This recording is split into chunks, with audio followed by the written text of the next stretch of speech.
Hi friends, இந்த வீடியோவில் என்ன டிஸ்கஸ் பண்ணோம்னா தெர்மோமெட்ரி படித்தோம் இல்லையா, அது ரிலேட்டடாக ஒரு 2 ப்ராப்ளம்ஸ் டெம்பரேச்சர் ஸ்கேல்ஸை மெஷர் பண்ணி. இது வந்து ஒரு ஐஏஎஸ் கொஸ்டின். இது என்னன்னா ஸ்டேட்மெண்ட் கொடுத்துருக்காங்க.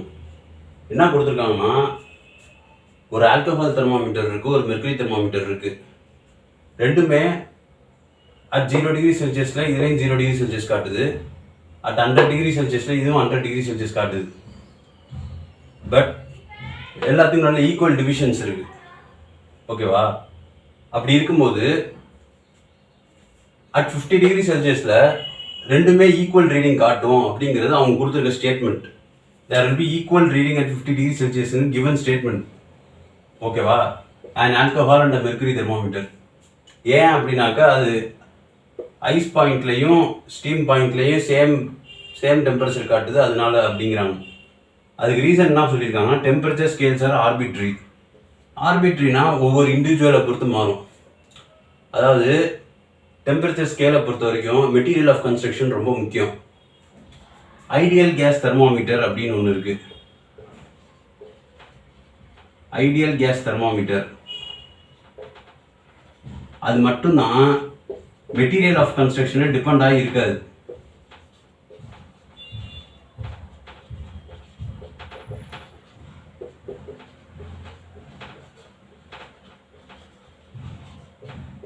Independent of material of construction ideal gas thermometer மட்டும்தான்.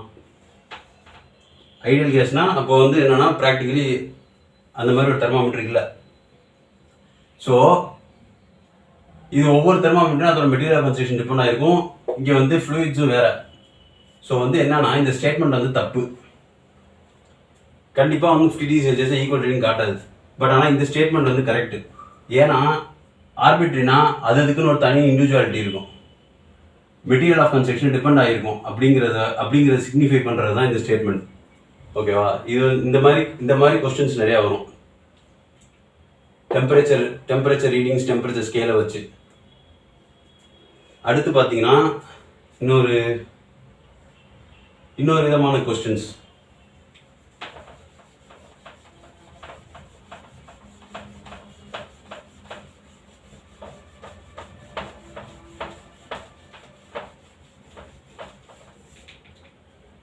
இது என்ன கொஸ்டின் அப்படின்னா,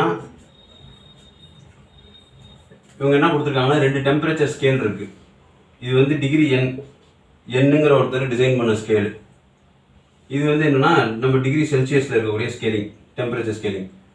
இப்போ என்ன கொடுத்துருக்காரு அப்படின்னா, பாயிலிங் பாயிண்ட் 100 டிகிரி செல்சியஸும் ஃப்ரீசிங் பாயிண்ட் 400 டிகிரி செல்சியஸும் இருக்குது. என்ன இருக்குது? Freezing point 400 degree boiling point 100 degree அதே இங்கே பார்த்தீங்கன்னா செல்சியஸில் அதே ஈக்குவலண்ட்டான ஃப்ரீசிங் பாயிண்ட் ஐஸ் பாயிண்ட்டு, இது வந்து ஸ்டீம் பாயிண்ட்டு. ஓகே, டிகிரி செல்சியஸில் ஐஸ் பாயிண்ட்னா 0 டிகிரி செல்சியஸ், அதோட ஈக்குவலண்ட் வந்து 100 டிகிரி செல்சியஸ். என்ன கேள்வி அப்படின்னா, டெம்பரேச்சரில் 60 டிகிரி செல்சியஸ் காட்டும்போது டிசைன் பண்ண இதில் வந்து எவ்வளோ என்ன ரீடிங் காட்டும் அப்படிங்கிறது தான் கேள்வி. அதாவது டெம்பரேச்சரில் வந்து 60 டிகிரி செல்சியஸ் காட்டும்போது இந்த இடத்துல என்ன காட்டும்? இந்த இவர் டிசைன் பண்ண தெர்மாமீட்டர் வந்து what reading it will show அப்படிங்கிறது தான் அவங்க கேள்வி. இந்த மாதிரி கொஸ்டின்ஸ் வந்து அப்பியர் ஆகும் எக்ஸாமில்.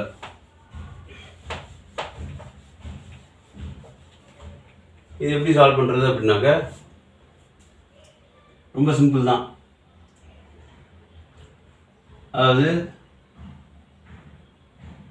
இதை வந்து எக்ஸ்ன்னு எடுத்துக்கோங்க. ஓகேவா?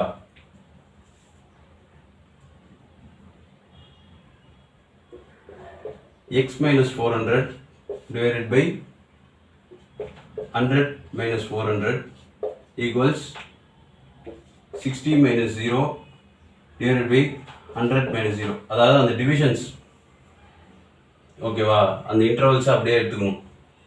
இது ரெண்டும் ஈக்குவேட் பண்ணீங்க அப்படின்னாக்க minus 300 and 60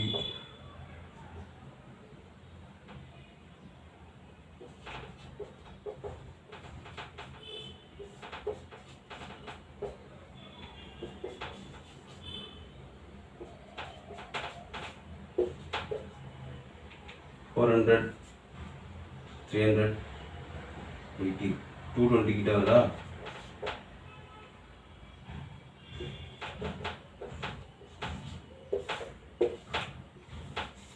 இப்போ வந்து இதில் 60 இருக்கும்போது நமக்கு இதில் வந்து 220 டிகிரி என்னன்னு காட்டும். ஓகேவா? இந்த மாதிரி ப்ராப்ளம்ஸ் வந்து அப்பியர் ஆகும் எக்ஸாம்பிள். இன்னொரு ப்ராப்ளம் ஒன்று இருக்குது, அதையும் வந்து டிஸ்கஸ் பண்ணுறேன். பேஸ்ட் ஆன் திஸ் டெம்பரேச்சர் அந்த ப்ராப்ளம் பார்த்தீங்கன்னா யூ கேன் அண்டர்ஸ்டாண்ட். என்ன அண்டர்ஸ்டாண்ட் பண்ணிக்கலாம் அப்படின்னாக்க, டெம்பரேச்சர் ஸ்கேல் வந்து இப்போது நீங்கள் 2 தெர்மாமீட்டரில் எடுக்கிறீங்க அப்படின்னா 2 தெர்மாமீட்டர்லேயும் ஒரே டெம்பரேச்சர் காட்டணும்னு அவசியம் இல்லை. Because it depends upon many factors. Material of கன்ஸ்ட்ரக்ஷனை பொறுத்து மாறும்.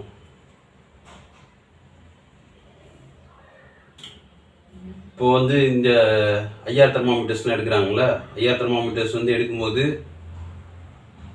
இமீடியட்டாக அட் அ டைமில் 2 தெர்மாமீட்டர் எடுக்கிறீங்கன்னா சேம் டெம்பரேச்சர் காட்டணும்னு அவசியம் இல்லை.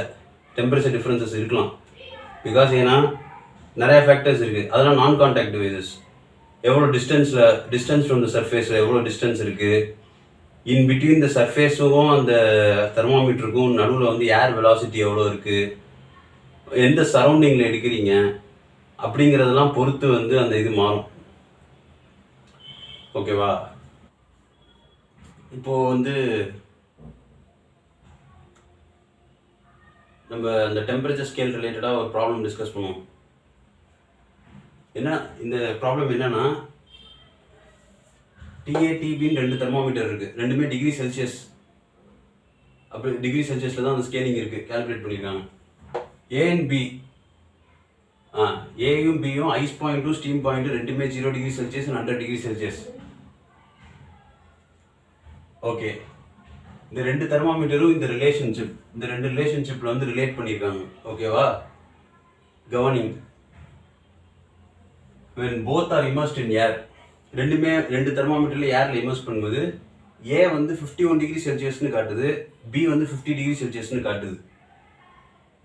இப்போ determine the readings of A. எப்போனா பி வந்து 25 டிகிரி செல்சியஸ் காட்டுவது, ஏ வந்து என்ன காட்டும் அப்படின்னு கேட்டிருக்காங்க. நல்ல ஒரு இன்ஜினியரிங் சர்வீஸ் கொஸ்டின் இது. இது வந்து ரிசல்ட் வந்துடும். பட் ரிசல்ட்டை பேஸ் பண்ணி டிஸ்கஷன் தான் இதுக்கு ரொம்ப முக்கியம். எதனால அப்படிங்கிறது தான் இது ரொம்ப முக்கியம்.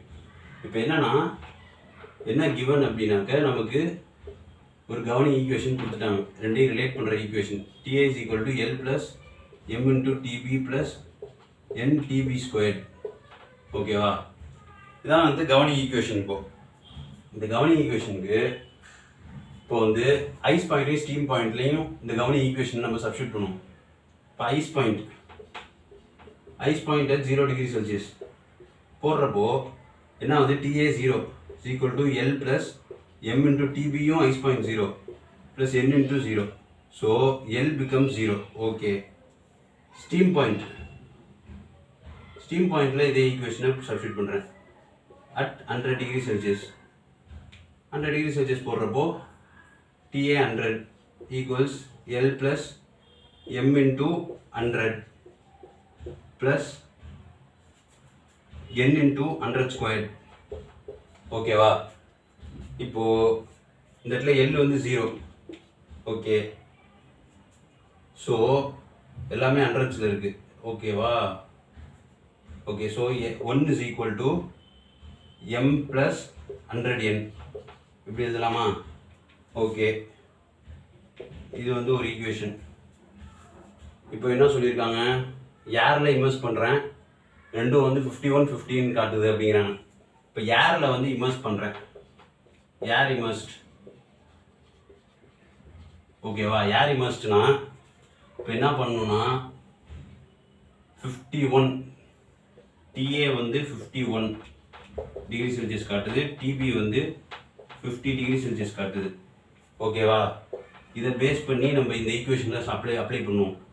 51 ஈக்குவல்ஸ்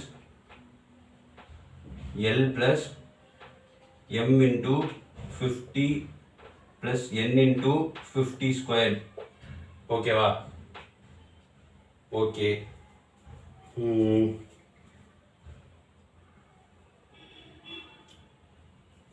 L வந்து 0. எப்படி இருக்குன்னா equation 51 equals 50m plus 50 squared n அப்படின்னு இருக்கும். ஓகே, இது வந்து நமக்கு இப்போ 2 ஈக்குவேஷன் வந்திருக்கு. இப்போ 2 ஈக்குவேஷன்ஸ் 2 unknowns. ஓகேவா? சால்வ் பண்ணலாம் இல்லையா? 2 ஈக்குவேஷன்ஸ் 2 unknowns அப்படின்னா எப்படி பண்ணலாம்? இப்போ ஃபஸ்ட் ஈக்குவேஷனை வந்து இன்டூ 50 பண்ணிக்கிறேன். அப்படின்னா என்ன வரும் எனக்கு? 50 equals 50m plus 50 into 100 5000n அப்படின்னு வருதா? ஃபஸ்ட் ஈக்குவேஷனை இன்டூ 50 பண்ணிக்கிறேன். செகண்ட் ஈக்குவேஷனை அப்படியே அப்ளை பண்ணுறேன். என்னது? 51 equals 50m plus 50 ஸ்கொயர்னா 2500n. Okay. இப்போ எதனால எப்படி பண்ணியிருக்கேன்? இப்போ என்ன பண்ணலாம்? -1 is equal to இதில் என்ன வருது? 2500n. So n is equal to -1 divided by 2500 வருது. ஓகே.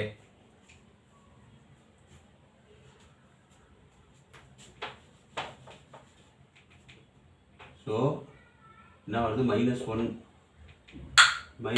ஈக்குவல்ஸ் என்ன வருது? 2500n. So n equals -1 divided by 2500 அப்படின்னு வருது. ஓகே. இப்போது இந்த ஈக்குவேஷனை இந்த என்னோட வேல்யூ வந்து ஃபஸ்ட் ஈக்குவேஷன் சப்ஸ்டியூட் பண்ணி எம்மோட வேல்யூ என்னன்னு கண்டுபிடிச்சிருவோம். இப்போ இந்த இதில் சப்ஸ்டியூட் பண்ணால் என்ன வரும்? 1/2500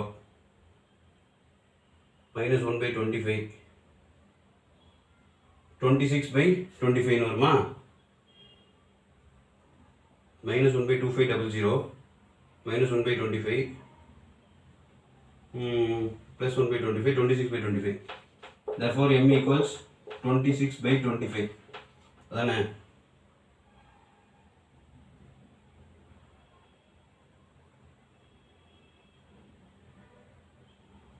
ஆ 26/25.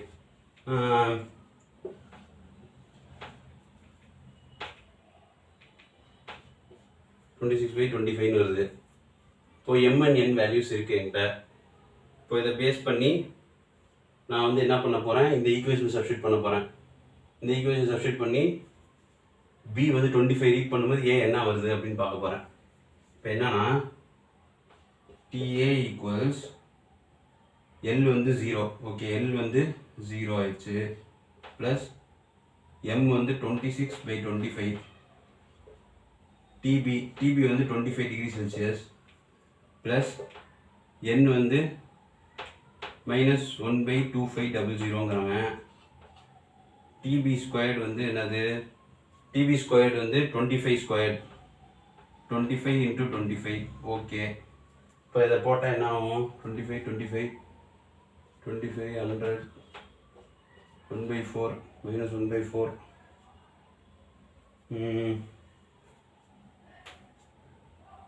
25 3/4 வருதா? அதாவது 25 3/4 வருது இல்லையா? அப்படின்னா என்னது? 25.75 வருது. 25.75 டிகிரி செல்சியஸ் அப்படின்னு வருது நமக்கான ஆன்சர். அதாவது என்னன்னா TA ஈக்குவல்ஸ் 25 3/4 25.75 டிகிரி செல்சியஸ். ஓகேவா? இதில் என்னன்னா but various TB equals 25 degree Celsius. இப்போது கொரோனா டயத்தில் வந்து ஒரு நியூஸ் ஒன்று வந்துருந்துச்சு. அதாவது வந்து தெர்மாமீட்டர்ஸ் எல்லாமே வந்து பொய்யான ரீடிங் காட்டுது, ஒவ்வொன்றும் ரீடிங் காட்டுது ஒரே ஆளுக்கு எடுக்கும்போது அப்படின்ட்டு. அதுக்கான ரீசன் என்னன்னா இதுதான். என்னன்னா ரெண்டுமே டிகிரி செல்சியஸில் தான் கேல்குலேட் பண்ணியிருக்காங்க. இங்கே பார்த்தீங்கன்னா 25 காட்டுது, இங்கே 25.75 காட்டுது. 0.75 தான் டிஃப்ரென்ஸ் சொல்லலாம். பட் வந்து பெரிய வேல்யூஸ் போகும்போது அது ரொம்ப பெரிய டிஃப்ரென்ஸாக மாறும். எதனால அப்படின்னாக்க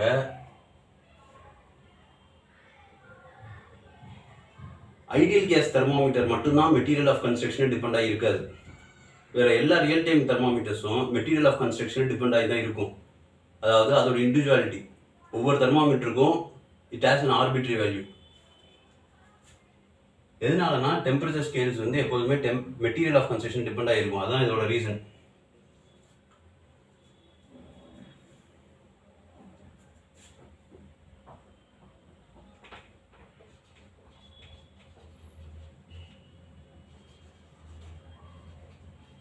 Depends on construction material.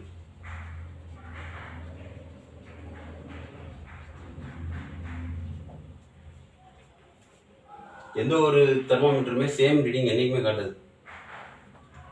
சரி, ஓகே. இதுக்கு முன்னாடி